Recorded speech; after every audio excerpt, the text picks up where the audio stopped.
আসসালামু আলাইকুম। আমি মোহাম্মদ জাকারিয়া ইসলাম। স্বাগত জানাচ্ছি আমার একটি নতুন ভিডিওতে। আপনারা আমার পিছে যেগুলো দেখতে পাচ্ছেন, আমি যদি এটিকে কাঁচা স্বর্ণ বলি তাহলে কোনো অংশে কম হবে না। কেননা একজন স্বর্ণকার যেমন কাঁচা স্বর্ণকে অনেক প্রসেসের মাধ্যমে একটি সুন্দর রূপ দিয়ে থাকে, তেমনিভাবে এটিও অনেকগুলো প্রসেস অতিক্রম করার পরে খাবার উপযোগী বা মশলার উপযোগী হয়ে থাকে। তো আজকের ভিডিওতে আমি মূলত দেখাতে যাচ্ছি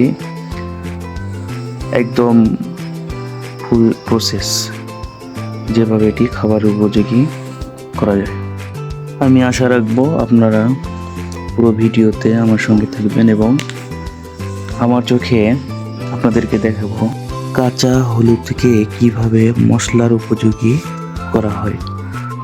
প্রথমে আমরা একটি হলুদ ব্যবসায়ীর কাছ থেকে অনেকগুলো হলুদ কিনে নিয়েছিলাম এটিকে প্রসেস করার জন্য।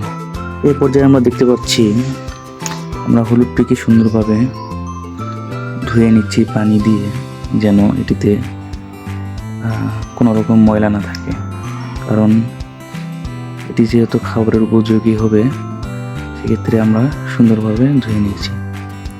এই পর্যায়ে আমরা দেখতে পাচ্ছি পাতিলে করে এগুলোকে আমরা সিদ্ধ করছি, যেন এটিকে শুকাইতে সুবিধা হয়। কারণ শুকানোর জন্য অবশ্যই এটিকে প্রথমে সিদ্ধ করে নিতে হবে ভালোভাবে। আপনারা দেখতে পাচ্ছেন এখানে অনেকগুলো সিদ্ধ করা হলুদ। মূলত পাতিলে সিদ্ধ করার পরে আমরা এখানে রেখে দিয়েছি কিছুটা ঠান্ডা হওয়ার জন্য। তারপরে এগুলোকে কেটে নিচ্ছি যেন শুকাইতে সুবিধা হয়। এ পর্যায়ে আমরা দেখছি হলুদগুলোকে শুকাইতে দেওয়া হচ্ছে রোদে। মূলত সিদ্ধ করার পরে এবং কাটার পরে এগুলোকে রোদে শুকাইতে দেওয়া হয়। এইভাবেই কিছুদিন হলুদগুলোকে রোদে শুকাইতে দিব।